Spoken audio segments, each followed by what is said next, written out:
Hello po, it's me, Quiz Denver. Ngayon nga po, andito ako sa Barangay Valle, Talavera sa mga lolo't lola ko sa side po ni Mama. At bukod po sa lumibot kami, ngayong araw po pala yung patanim ng palay nila dade at ng mga tito ko. Kaya nauna na po kanina si Papa para makatulong. Dahil wala nga po sa munting tahanan nila nana yung mga tito ko, nakabiroan ko. Kaya naisipan ko po na puntahan sila sa bukid para makita ko po yung ginagawa nila sa pagsasaka.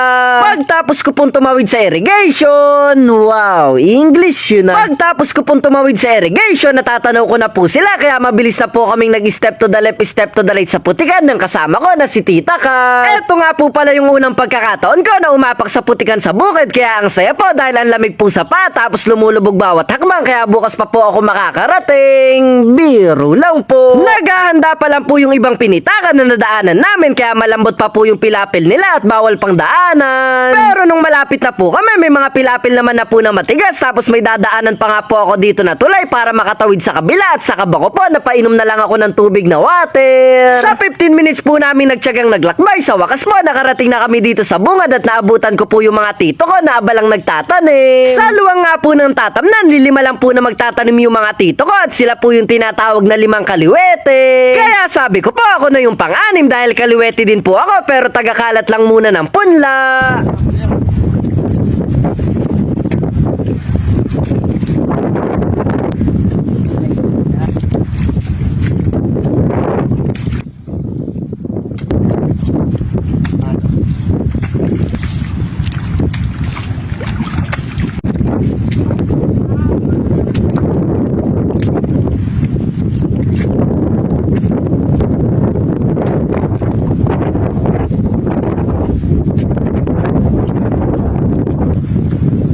Madami-dami na nga po yung naikalat kong punla kaya pinanood ko na lang po ng mabuti kung paano yung ginagawa ng mga tito ko sa pagtatanim ng palay. Ang galing po dahil habang pinapanood ko po sila parang ang dali-dali lang pong itusok sa putek dahil bukod po sa mabilis na nilang nagagawa, pantay-pantay pa parang nakalinya. At dahil mahilig ko nga pong subukan ng mga bagay-bagay, hindi ko na po sasayangin yung pagkakataon na subukan at malaman yung ginagawa nila kaya susubukan ko din pong magtanim ng palay. Nandito na nga po sila sa gilid kaya sabi ko po sa mga tito ko, itabi na nila at ako nang bahala.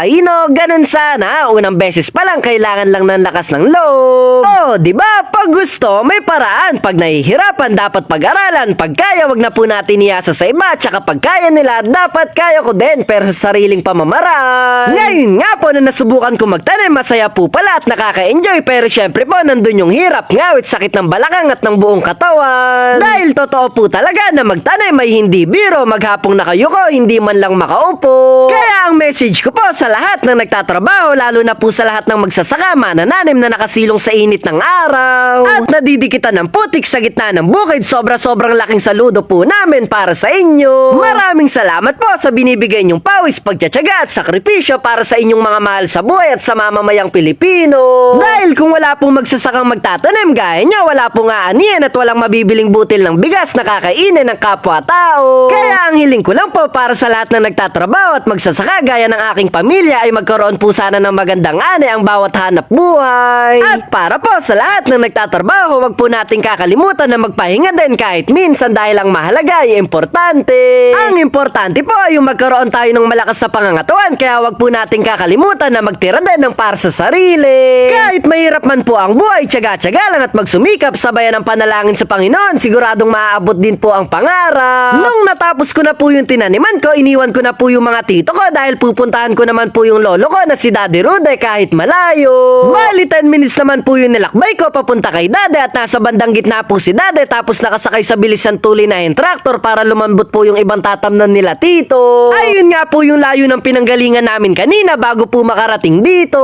Maluwang po yung lupang tataniman nila Daddy dahil sabi po sa akin ay nasa mahigit 2 hektarya yung luwang na to pero papaalam ko lang po pala na hindi sa amin yung lupa na to. Dahil may boss po si Daddy at si Daddy po yung kasama tapos tagagawa gaya po yan tumutulong po sila Papa tapos yung mga tito ko. Kaya mas napapabilis po yung gawain dahil tulong-tulong po sila sa paggawa at sama-sama. Tapos buti lang din po na pag-anihan na hindi na po masyadong namumroblema sa bigas sila Daddy kaya kung gusto mo po sa kanila ka na magtira, biro lang po. May kulay itim nga po dito na lumalangoy tapos may naka-blue din po na ganadong sumasayaw sa putikan parang may concert. Wow, English yun na. Yung nakakulay blue po pala ako na pala yun kaya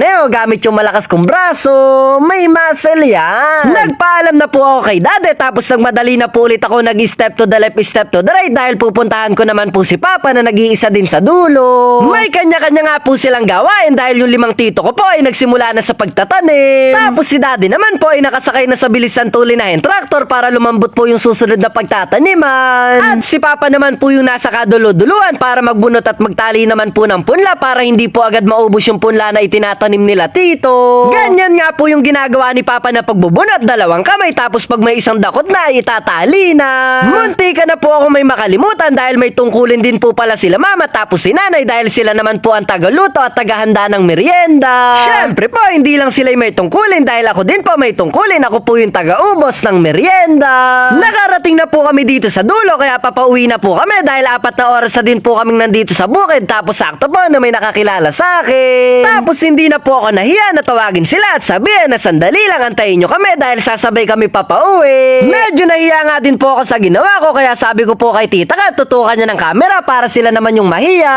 Biro lang po. Nakauwi na po kami, salamat sa pag-attend. Mayayari na nga po pala yung video. Salamat sa panonood mo, sana nag-enjoy ka, hindi ko nasayang yung load mo. Kita-kita na lang po tayo sa susunod na video.